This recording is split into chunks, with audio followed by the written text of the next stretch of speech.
For some reaction on the passing of Robert Mugabe, we're joined by Dr. Charles Sinkala, an international relations expert. Dr. Sinkala, thanks a lot for joining us this afternoon. Some dubbing him as the individual who would stand up to British imperialism and Western imperialism. Others seeing him as a tyrant who would not let go of power to the detriment of Zimbabwe. How should this man be remembered?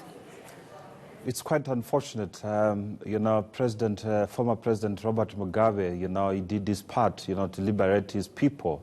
The first 10 years of his tenure, he did very well.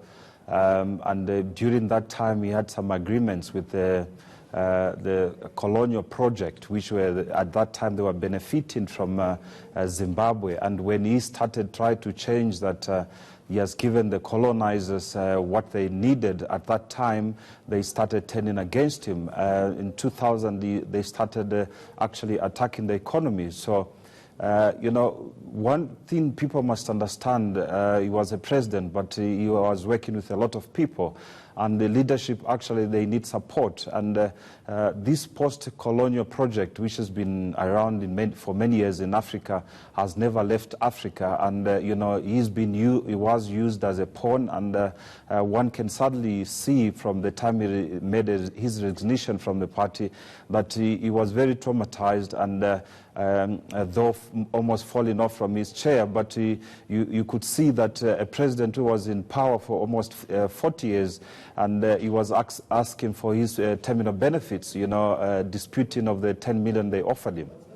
On the other side of it, I mean, some individuals are saying that perhaps he was actually not brought to account for some of the atrocities that he'd been accused of. One such, for example, was that 5th Brigade in Matebele land, as well as the violence leading up to the elections in 2008. That also what happened. And also the Murambi Dzivina, that also did not get an account for. So in light of that, should he have been brought to book? Should he have been tried by the International Criminal Court? Or should, as matters stood, be left just to rest for the remainder of his days? Yeah, I think so. I think we should hold the leaders to account and hear their side of the story.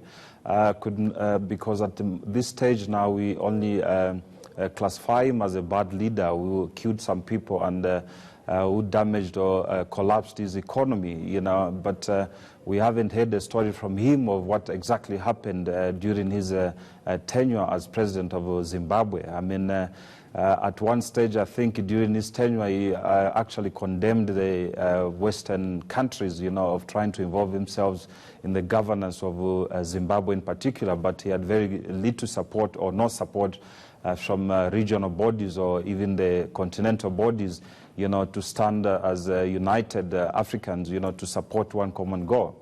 Yeah, and on the other side of it, because it's not all bad where policies were concerned, especially as you mentioned the fact that earlier on during his tenure, there were aspects of his policies that really took Zimbabwe to become a global leader. I mean, I'm speaking about the nature of education, for example, where the rest of the continent can learn from Zimbabwe about the importance of educating its people. And I think that he focused significantly on the need for education, which translated, because human capital, as you would appreciate, especially from the Zimbabwean context, is something that is absolutely valuable.